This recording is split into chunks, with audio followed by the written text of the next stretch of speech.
অবশেষে ফ্যাসিস্ট হাসিনার সরকার পদত্যাগ করিল। বাংলাদেশের মানুষকে মুক্ত করে দিল।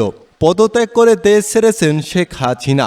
বৈষম্য বিরোধী ছাত্র আন্দোলনের সরকারের পদত্যাগের এক দফা দাবির মুখে প্রধানমন্ত্রীর পদ থেকে পদত্যাগ করেছেন শেখ হাসিনা। পদত্যাগ করে বেলা 2:30টার দিকে থেকে একটি সামরিক হেলিকপ্টার শেখ হাসিনাকে নিয়ে যাত্রা করে। তার সঙ্গে ছোট বোন শেখ রেহানা ছিলেন। হেলিকপ্টারটি ভারতের উদ্দেশ্যে ছেড়ে গেছে বলে জানা গেছে।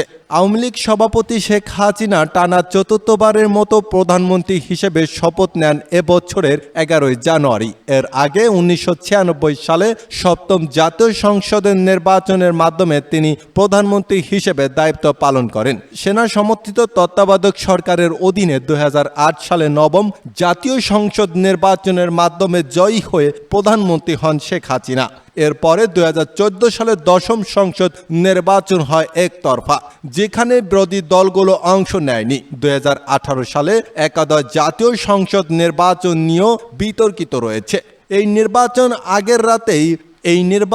আগের রাতে ব্যালটে ছিল মারার ব্যাপক অভিযোগ ছিল। এই নির্বাচন রাতের ভোট নামে পরিচিত পায়। আর চলতি বছরের জানুয়ারিতে দ্বাদশ জাতীয় সংসদ নির্বাচনের মাধ্যমে তিনি আবার প্রধানমন্ত্রী হন। তবে এ নির্বাচন বিতর্কিত।